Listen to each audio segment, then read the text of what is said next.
संविधान का उपयोग करके संविधान को खत्म करने की साजिश चल रही है, लोकतंत्र का उपयोग करके लोकतंत्र को खत्म करने की साजिश चल रही है, सेकुलरिज्म का उपयोग करके भारत में शरिया लागू करने की साजिश चल रही है और अल्टीमेटली भारत में गजवा हिंद की साजिश चल रही है।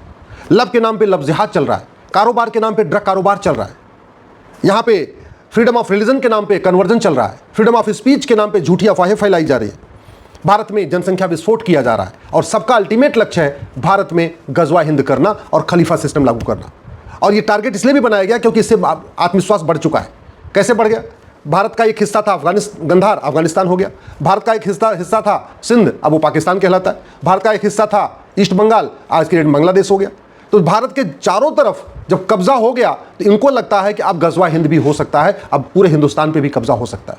और इसमें मदद करने में सब शामिल है, नेता भी मदद कर रहे हैं, अभिनेता भी मदद कर रहे हैं, लेखक भी मदद कर रहे हैं, पत्रकार भी मदद कर रहे हैं, कलमकार भी मदद कर रहे हैं, बुद्धिजीवी भी मदद कर रहे हैं। जाने अनजाने में कुछ हमारे जज भी, जिनको समझ में नहीं आता धर्म क्या है, रिलीजन क्या है, वो भी कुछ ऐसे फैसले देते जा रहे हैं। अल्टीमेटली भारत प्रतिदिन बर्बादी की तरफ बढ़ रहा है, डे बाय डे। दुनिया में सबसे ज़्यादा लव जिहाद भारत में हो रहा है, दुनिया में सबसे ज़्यादा घुसपैठिए भारत में आके बैठे हुए, दुनिया में सबसे ज़्यादा धर्मांतरण भारत में हो रहा है, दुनिया में सबसे ज़्यादा नशे का कारोबार भारत में हो रहा है। अल्टीमेटली कोशिश यह है हर तरीके से भारत को कमज़ोर कर देना, और ये सारी साजिशें इसलिए धीरे धीरे कामयाब हो रही हैं क्योंकि हमारा कानून घटिया है, हमारी न्यायिक व्यवस्था घटिया है, हमारी पुलिस व्यवस्था घटिया है, हमारी प्रशासनिक व्यवस्था घटिया है, हमारी शिक्षा व्यवस्था घटिया है। अगर भारत को सुरक्षित बनाना है तो सबसे पहले हमें यहाँ पे माइनॉरिटी मेजॉरिटी का खेल खत्म करना पड़ेगा। 1947 में मजहब के आधार पे विभाजन हो चुका है, फिर मजहब के आधार पे नियम कानून क्यों चल रहा है, फिर मजहब के आधार पे माइनॉरिटी कमीशन एक्ट क्यों चल रहा है, मजहब के आधार पे माइनॉरिटी फिल्म इंडस्ट्री क्यों चल रही है, मजहब के आधार पे लोन वजीफा क्यों चल रहा है, मजहब के आधार पे स्कूल कॉलेज क्यों चल रहा है, मजहब के आधार पे 300 योजनाएं क्यों चल रही हैं। ये सब लोग मिलकर आवाज उठाइए। ये जो माइनॉरिटी का खेल चल रहा है ये दीमक के तरीके है, ये कैंसर के तरीके है, ये भारत को खोखला कर रहा है, एक एक दिन पर डे खोखला करता चला जा रहा है। अब समय आ चुका है ये घटिया कानून खत्म किया जाए। No minority no majority, Bharat में रहना, भारतीय बन के रहो, कोई माइनॉरिटी मेजॉरिटी का खेल नहीं चलेगा। भारत को अगर बचाना है तो सबसे पहले मुगलों का मदरसा बंद करना पड़ेगा। मुगलों ने अपने 500 साल के शासन में 1000 मदरसे खोले थे, पिछले 75 साल में इस संविधान का उपयोग करके 3 लाख से ज्यादा मदरसे खुल गए। अंग्रेजों ने अपने 200 साल के शासन में लगभग 1000 मॉन्टेसरी स्कूल, मिशनरी स्कूल खोले थे। पिछले 75 साल में संविधान का उपयोग करके 300 से ज्यादा मिशनरी स्कूल, मॉन्टेसरी स्कूल खुल गए।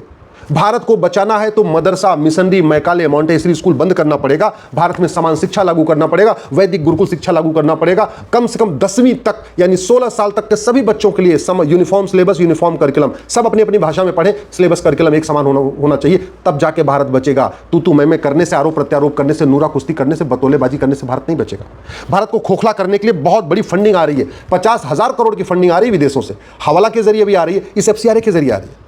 मैं पहले भी कह चुका हूं, एक भी अगर अंग्रेजी कानून छूटा तो भारत सुरक्षित नहीं रह सकता। ऐसे ही आजादी के बाद भारत को बर्बाद करने के लिए 50 घटिया कानून बनाए गए। एंशिएंट मोन्यूमेंट एक्ट बनाया गया गुलामी के नामो निशान को बरकरार रखने के लिए, वक्फ एक्ट बनाया गया, प्लेस ऑफ वर्शिप एक्ट बनाया गया, मदरसा एक्ट बनाया गया, मदरसों को राइट टू एजुकेशन से अलग किया गया, FCRA बनाया गया। 50 घटिया कानून बने। अगर ये 50 घटिया कानून खत्म नहीं होंगे तो भारत सुरक्षित नहीं रह सकता। एक सेशन में अगर हर साल पार्लियामेंट का 3 सेशन होता है, एक सेशन में अगर एक कानून खत्म करें तो साल में 3 कानून खत्म हो सकता है। साल में 3 घटिया कानून खत्म हो सकते हैं, साल में 3 अच्छे कानून बन सकते हैं अगर एक सेशन में एक कानून बनाए। लेकिन इस पर हमने कभी सोचा ही नहीं कि भारत को बचाएं कैसे। आखिर चीन सुरक्षित है हमसे ज्यादा, सिंगापुर हमसे ज्यादा सुरक्षित है, अमेरिका हमसे ज्यादा सुरक्षित है, जापान हमसे ज्यादा सुरक्षित है। क्यों? दिल्ली में दंगा होता है, दुबई में दंगा क्यों नहीं होता? कभी इस पर हमने ध्यान ही नहीं दिया। भारत को जो खोखला करने के लिए जो फंडिंग आ रही है विदेशों से, इसको रोकेंगे तब भारत सुरक्षित बनेगा। भारत में ब्लैक मनी के जरिए जो अलगाववादियों, नक्सलियों, माओवादियों, जिहादियों, घुसपैठियों, धर्म मिशनरियों सबको फंडिंग हो रही है, वो तभी रुकेगा जब ये ब्लैक मनी एक्ट बदला जाएगा। ये इसको फांसी देने के लिए कानून बनेगा। इसी तरीके से जो हवाला के जरिए फंडिंग आ रही है, जब तक इसको नहीं रोकेंगे भारत सुरक्षित नहीं हो सकता। जब तक नशे का कारोबार खत्म नहीं होगा तब तक भारत सुरक्षित नहीं हो सकता। और नशे कारोबार तभी रुकेगा जब सिंगापुर जैसा नशा तस्करों को फांसी देने और नागरिकता खत्म करने, 100% प्रॉपर्टी जब्त करने के लिए कानून बनेगा। भारत की कोई समस्या लाइलाज नहीं है, भारत की कोई समस्या विश्वव्यापी नहीं है, लेकिन समस्याएं लगातार बढ़ रही हैं। लगातार बढ़ने का कारण यही है कि हम चर्चा कर रहे हैं, हम उस पर डिस्कस कर रहे हैं, समस्या पे समाधान नहीं कर रहे हैं। आज की डेट में 90,000 बच्चे पर डे पैदा हो रहे हैं, साल में 3.25 करोड़ बच्चे पैदा हो रहे हैं, यानी 5 साल में लगभग 16.5-17 करोड़ बच्चे पैदा हो रहे हैं। सरकार जब तक 2 करोड़ घर बना के देती है, 10 करोड़ बेघर पैदा हो जा रहे हैं। सरकार जब तक 2 करोड़ रोजगार जनरेट करती है, 10 करोड़ बेरोजगार पैदा हो जाते हैं। फिर भी जनसंख्या के ऊपर अभी भी दुविधा बनी हुई है कि हम 2 हमारे 2 लागू करें कि हम 2 हमारे 3 लागू करें, कि जनसंख्या नियंत्रण कानून बनाए ही ना। इतनी बड़ी दुविधा। 2% जमीन है, 4% हमारे पास पानी है दुनिया का, जनसंख्या हमारी दुनिया की 20% हो चुकी है। इसके बाद भी हम दुविधा में बने हुए।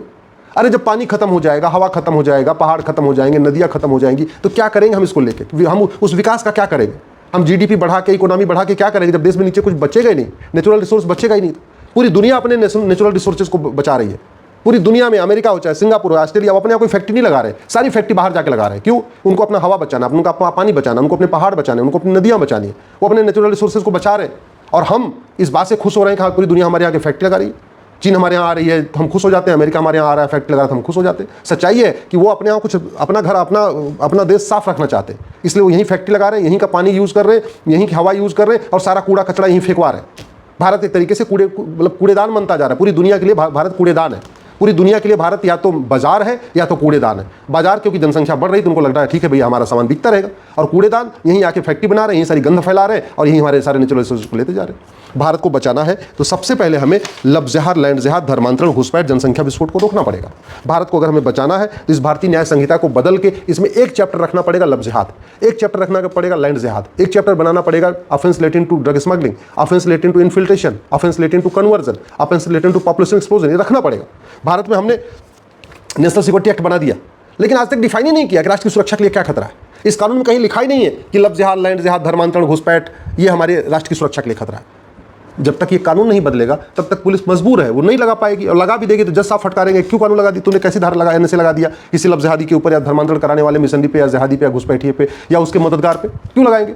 हमारे पास कानून है अनलॉफुल एक्टिविटी एक्ट यूएपीए, लेकिन हमने इसमें आज तक ये डिफाइन ही नहीं किया कि क्या क्या अनलॉफुल एक्टिविटी है।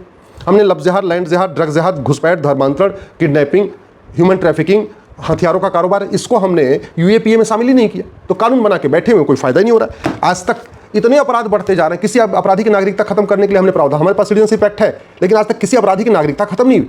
अरे भैया कम से कम भ्रष्टाचारी हो, बलात्कारी हो, अलगाववादी हो, आतंकवादी हो, माओवादी हो, नक्सली हो, उसकी नागरिकता खत्म होनी चाहिए ना। लेकिन ये कानून यही चल रहा है पुराना 1955 वाला, इसलिए किसी की नागरिकता जा ही नहीं दी। पूरी दुनिया के कई देशों में झूठी शिकायत करना, झूठी गवाही देना ये जघन्य अपराध है। दुनिया के कई देशों में झूठ पकड़ने के लिए नार्को पॉलीग्राफ मैपिंग कानून बना हुआ है, हम नहीं बना रहे। समझ में नहीं आ रहा क्यों नहीं बना रहे, हम किसको बचाना चाहते हैं, हम क्यों भ्रष्टाचारियों की ह्यूमन राइट की इतनी चिंता करते हैं, क्यों अलगाववादियों की ह्यूमन राइट की इतनी चिंता करते हैं। संविधान तो कहीं नहीं कहता कि हाँ आप नार्को पॉलीग्राफ ब्रेन मैपिंग कानून नहीं बना सकते।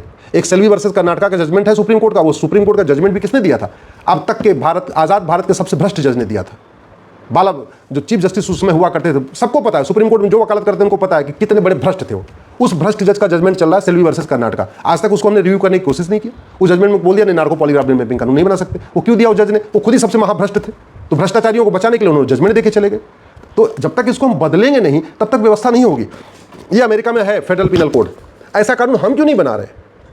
आखिर क्यों हम पूरा कानूनों का मकड़जाल बना के रखे हैं, जितने अपराध उतने कानून, जितने अपराध उतने कानून। अमेरिका जैसा कानून क्यों नहीं बनाते कि भैया जितने अपराध होंगे उसके लिए एक चैप्टर होगा। अगर भारत में 150 अपराध है तो 150 चैप्टर का एक कानून, एक किताब बन जाएगी, उसमें 150 चैप्टर हो जाएंगे। 200 अगर हमारे भारत में अपराध है तो चलो 200 चैप्टर बन जाएगा। लेकिन किताब तो क्यों होनी चाहिए ना, ऐसी होनी चाहिए कि एक किताब हाथ में ले लिया और उसमें इंडेक्स खोलते गए, जो अपराध है उसे चैप्टर खोलते चले गए। साइबर फ्रॉड हो रहा है यहाँ पे, नशे का कारोबार चल रहा है, सब कुछ चल रहा है, लेकिन कुछ भी रुक नहीं रहा है। अब सवाल ये है, आजकल आप जो देख रहे हैं आई लव मोहम्मद, जानते हैं ये आई लव मोहम्मद भी उसी का एक एक्सटेंडेड रूप है। ये जो आई लव मोहम्मद के नाम पे जगह जगह धरने हो रहे हैं, प्रदर्शन हो रहे हैं, निकाले जा रहे हैं, ये सब उसी का एक साजिश है, गजवा हिंद का एक पार्ट है।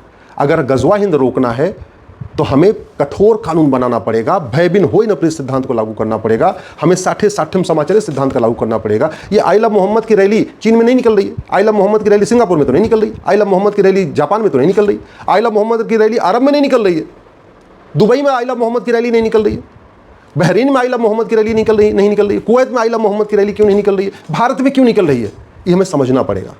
भारत को बड़े प्लान्ड वे में धीरे धीरे गजवा हिंद करने की कोशिश की जा रही है। उसमें कुछ संगठन है, बहुत सारे एनजीओज हैं, बहुत सारे नेता हैं, बहुत सारे ऐसे भी लोग हैं, और समाधान उसका बातचीत नहीं है, समाधान बातें नहीं है, समाधान सेमिनार नहीं है, समाधान उसका केवल और केवल कानून। मैं गारंटी के साथ कहता हूँ ये 90% अलगाववाद, जिहाद, माओवाद, नक्सलवाद, आतंकवाद, अलगाववाद 1 साल के अंदर रोका जा सकता है, 1 साल के, मात्र 1 साल के अंदर, और 5 साल में तो 99% रोका जा सकता है। चाहे लब जिहाद हो, चाहे लैंड जिहाद हो, चाहे धर्मांतरण हो, चाहे घुसपैठ हो, ये जितने भी तरीके की चीज़ें चल रही हैं ये सब 90% 1 साल में रुक जाएंगी और 99% मात्र 5 साल में रुक जाएंगी।